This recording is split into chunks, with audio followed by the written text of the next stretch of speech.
Ini adalah kuliah seminggu jawabannya. Membersihkan hati adalah ilmu terpenting, kata Imam Ghazali, fardu ain di atas fardu ain. Ilmu membersihkan hati. Penyakit hati banyak. Sombong, dengki, dendam, ujub, riya, penyakit hati. Cuman sederhananya ini rambu-rambunya. Adapun praktek detailnya nanti harus ada kursus khusus. Sederhananya, hati itu seperti kamar. Baik, biarpun kita membersihkan kamar dengan sebersih-bersihnya, tapi kalau jendelanya tidak ditutup, debu akan masuklah lagi.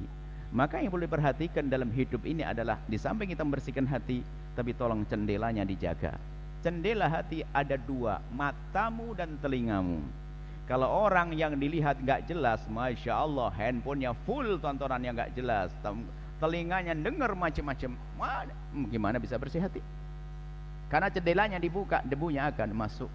Makanya ghadul basar, menjaga mata dari pandangan bangkitkan syahwat atau memandang tentang keberhasilan orang sehingga menjadi sebab ngiri. Ini pandangan. Jadi yang paling penting adalah menjaga mata, menjaga telinga. Maka jangan kumpul sama orang yang suka ngomong action, padahal dia nggak punya apa-apa, tapi gayanya merek mobil, merek tas, merek ini, wah so gaya merek. Bajunya bermerek-merek, kayak kasih kain kafan tuh orang. Ini karena dia sebenarnya nggak, karena berkumpul dengan orang semacam itu akhirnya kepengaruh dia, sehingga menjadikan kita menjadi tamak kepada dunia. Mohon maaf, ini di alam nyata kadang tidak disadari. Masuk pasar itu kan makruh ya, kecuali punya hajat cepat pulang, kecuali jualan pasar untuk bisnis, untuk cari rezeki. Tapi kalau orang hanya jalan-jalan ke pasar tuh ngerusak, akhirnya Pak pengen beli, pengen itu kan, ini gitu. Bukan saja pengen beli, kadang-kadang apa? Di rumah sudah ada, hanya karena melihat lebih bagus, akhirnya apa? Merasa di rumah tidak enak. Ini termasuk ngerusak. Lah, sekarang pasar tidak di pasar, masuk handphone yang namanya pipi apa itu? Mau belanja itu loh.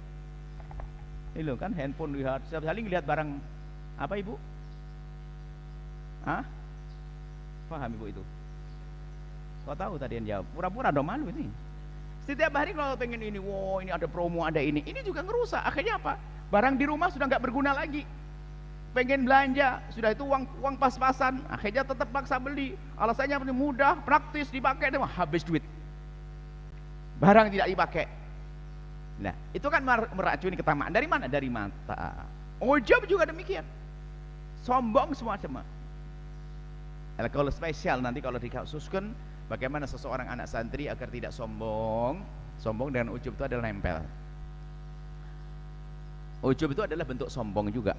Hanya bedanya gini loh, ada ikhlas, ada riya, ada ujub, ada ikhlas. Ini tuh bedakan apa? Kalau orang riya itu membesarkan amal di matanya orang, biar dilihat. Kalau ujub itu membesarkan amal di matanya dia, oh aku yang berbuat. Kalau ikhlas itu karena Allah, bukan di mata dia dan di mata orang. Nah, itu loh.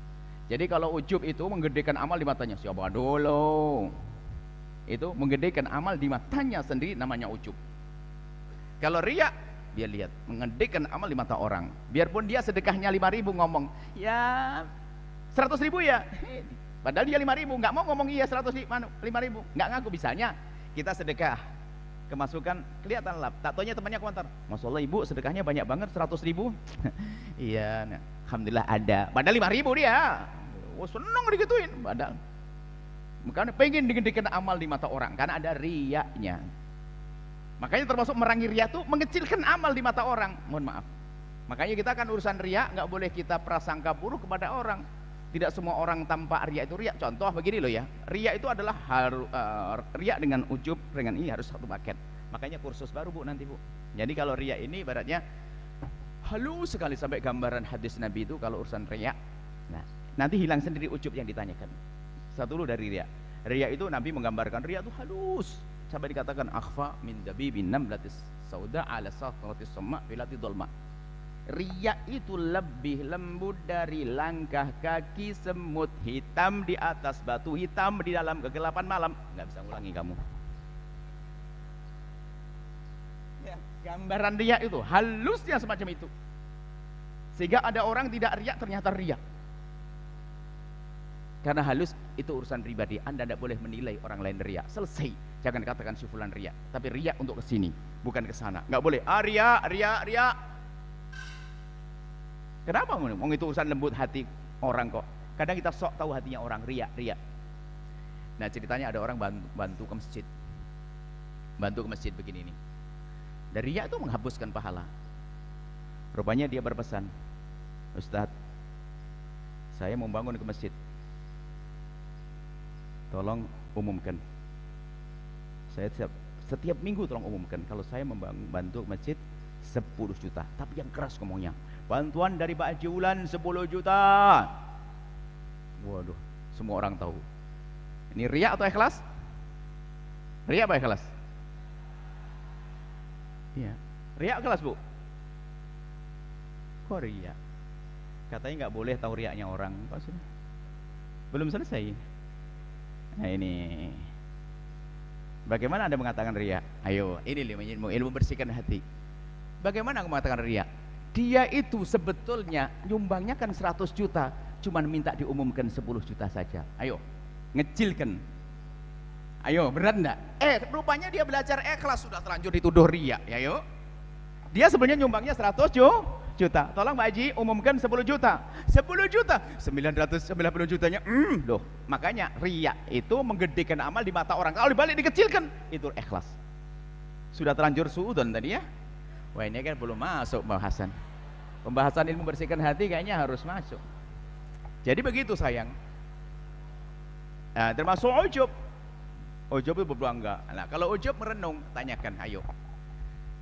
Yang ngasih kesehatan siapa? Allah.